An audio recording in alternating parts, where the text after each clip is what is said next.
could tip it. Bryant with the save. Now you gotta get a shot here. Final seconds. Bryant for the win.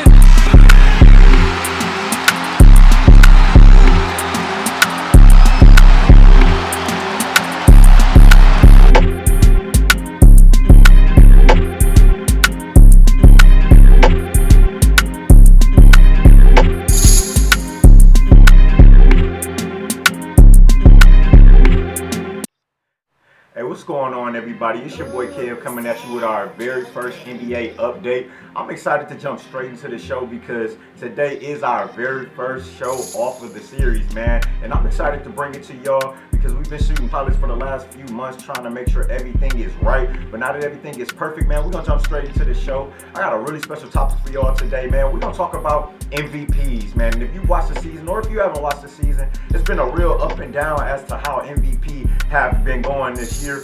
We've had so many people sit atop the number one spot.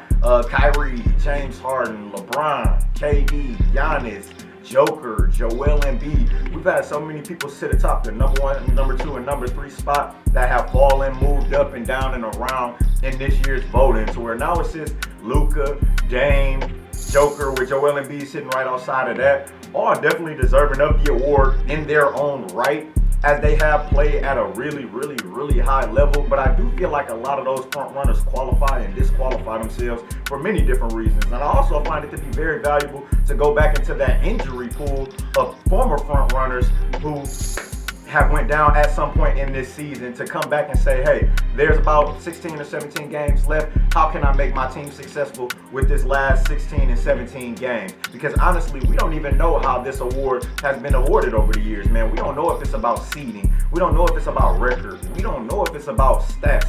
We don't know if it's about playoff potential. We don't even know if it's about staying healthy. We don't even know if being injured is an instant disqualifier. So I definitely think it would be wise for the NBA to come up with some type of criteria to say our MVP must have this, and this. And if there is more than one candidate that meets that criteria, find a way to differentiate. That way we can narrow it down and say, hey, I know I meet those qualifications whether I'm injured or not, or if a front runner went down, how can I make myself more marketable for MVP or a prime candidate for MVP with there being enough time for them to come back and compete for my MVP. I'm finding a way to separate themselves because as of right now, it sounds like injury is an instant disqualifier, and I don't think that would be the right thing to promote considering that we are in a low managed league. I know a lot of players gonna hit you with the, oh, I need to take it down because I don't want to hurt myself and disqualify myself for MVP. Or I'm going to play timid and low managed because I don't want to hurt my chances of being MVP. So we definitely need to allow those killers like KD and LeBron or any other former front runners that have gone down because of a simple injury some point in the season to be able to come back and make their case for MVP. Because honestly, what it looked like this year is it's about staying healthy, because a lot of players can easily say, hey, I went down, but look at my team with me. Look at my team when I went down in our injury. And with this last few games, what does my team look like? Right now, what it looks like is Joker has hooped at a high level. He's definitely more than deserving to be the front runner for MVP. His team is looking good. But with Jamal Murray going down with an ACL injury a few nights ago, this will be a true test for Joker. It's going to be real hard for him to focus and play the game like he would normally play the game, because you're losing a piece that's more than often available for you and hooping at a high level, which shows you why the Nuggets are hooping at a high level. But that's no reason for me personally to disqualify the Joker, because we haven't seen him fail. We've seen him play good basketball all season. We've seen the Nuggets be successful, and we've seen him be the most valuable player on that team. Also including the fact that even with Jamal Murray going down with an ACL, you still have players like Aaron Gordon. And personally, you got players like Monte Morris who can come in and keep that level playing as if they didn't miss a beat. Definitely shout out to Monte Morris and shout out to Beecher, who just won a state championship the other night. And shout out to the whole Flint, man. In my city, we breed champions. So I know for a fact that Monte Morris can come in and help Joker compete for this MVP and compete for a title even, man. So I'm not really too worried about Joker. I'm not going to count him out because he definitely has pieces that can keep them successful, and he also has the capability to continue to be successful. So Dame Lillard, we know that he's a certified bucket getter. We know that he's been long overdue for an MVP, and we also know that he's been scoring about 28 points a game, 4 rebounds, and about 7 assists a game. So we know that Dame is certified. But my thing with Dame is has that necessarily translated directly into success for the Portland Trail Blazers? Because as of right now, they sit number 6 in the West, and that's even with a lot of those former front runners going down in the Western Conference, and you are only able to sit your team at number 6. That would even mean that even with LeBron James being out the last 14, 15, or 16 games, they still have a better record than yours. So to talk more about James, the point is that he gets buckets, but I think his most strongest argument is the fact that he is staying healthy, because we all know that is important. Even the great LeBron James even said that the best thing you can do for your team is be available. But is that we want to award our MVP this year? The fact that you are able to be available or stay healthy? No. I think we are a better league than that. I'd much rather go back into that pool of former front runners that clearly showed you how successful their team was with them being on the floor, and how that team looks with them being back, and how they were when they were out. So I would definitely find it to be more valuable to go back into that injury pool, because we do got some killers there, even though James is a certified bucket getter. But I only see his number one asset being the fact that he has stayed healthy this season. Now, even with Giannis just went down with an injury, and we've all seen how successful his team can be with him. But with him going down, I know for a fact that he will fall. I know for a fact that the Bucks won't be able to sustain to where when he comes back, oh, we're ready to compete for a title, or he's clearly MVP. But we'll definitely have to monitor that. But I do feel like that the Bucks will fall, because Giannis is such a pivotal piece to that team and towards winning. Now, Luka Doncic. I do feel like Luka is also a special case when it comes to those front runners, because with all of their success personally and as a team, he's only been able to sit his team 7th in the Western Conference. So I really don't think that it would be wise to qualify him as MVP, considering that he's sitting in a play-in game right now. To go back into that pool of former front runners, we got LeBron, Kyrie, James Harden, KD went down, Joel Embiid went down. We had a lot of those superstars and front runners going down in the prime of their case for MVP. Even after solidifying our front runners, right, I still think there is value going into the injury pool and seeing who we can bring back to life to see who can compete for an MVP, right?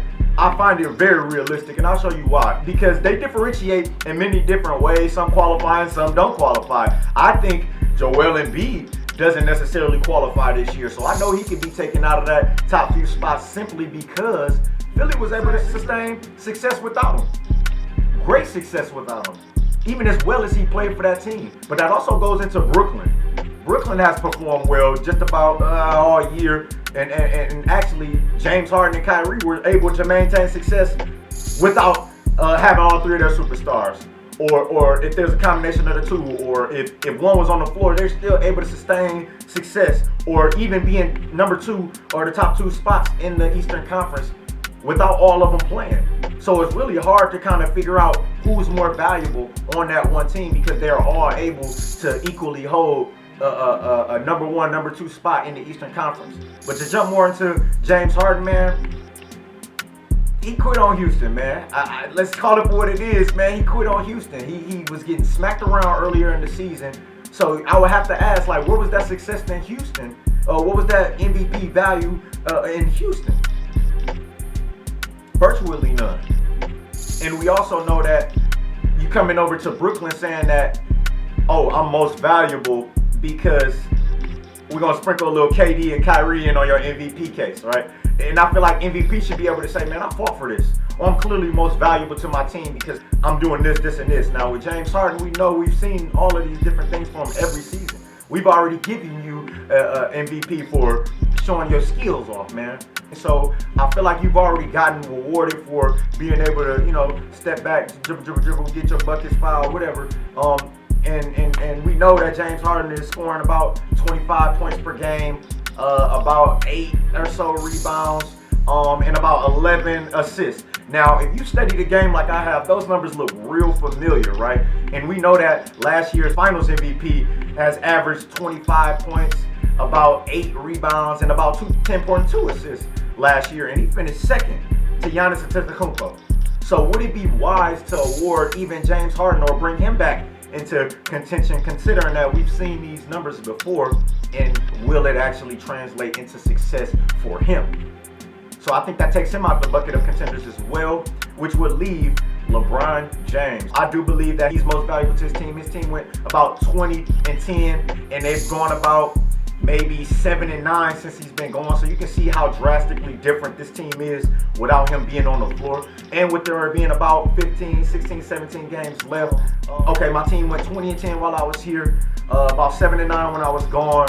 And I was also able to come back and move us from the 5th seed, which I was when we got back, and move us up into the top 2 seed or top 3 seeds in the toughest conference in basketball. So that would clearly show you how valuable LeBron James is to his team, even with him missing those 14, 15, or 16 games, right? We know that he's expected to come back soon, but it clearly shows you how valuable he is, even in missing those 14, 15, or 16 games. Because it shows you how successful were you without LeBron? How successful were you with LeBron James? And how successful are you when LeBron James has come back for his MVP? And it'll show you, hey, we were able to move from 5th to 3rd or 2nd or 1st with this last few games left, to show you how I can whip us back into shape just by being on the floor. That shows you value. And I feel like that put him in the same bucket as Joker. Because now you have an uphill battle to prove why you feel like you should be MVP. And it's not necessarily I was able to stay healthy, or I scored 28 points per game or 29 points per game. So I would be more inclined to use the Joker route, considering that there is a lot more drama in this case for MVP. There's a lot more hardship in this competition for MVP. And the same thing with LeBron James, to say, hey, my team is not nearly as successful without me being on the floor. And now you got 2 killers that you might see in the Western Conference playoffs, or maybe even the Western Conference Finals, man. So I think you should definitely not put too much respect on necessarily staying healthy, because you do have a lot of players who have easily qualified even being out. If you do have an opinion, or if you have a fact correction, just quote me in the comments, man, and make that correction, because I'm all about making sure I'm getting the right information out there. And if you want to be on the show, man, just hit me up in my DMs, man, at TheOGVo, and we can make something happen, man. We can find a way to get our team to you, or find a way to get you here. That way, man, we can get some stuff done, man, and get some good content. I'm all about linking up and getting major basketball minds involved with this. So make sure y'all like, subscribe, and turn on y'all post notifications, because man, it's gonna be major, man. We're gonna have a lot of fun with the show this season, man. And hey, we're gonna make sure that we keep it coming, man. We love basketball, and rest in peace, DMX, man.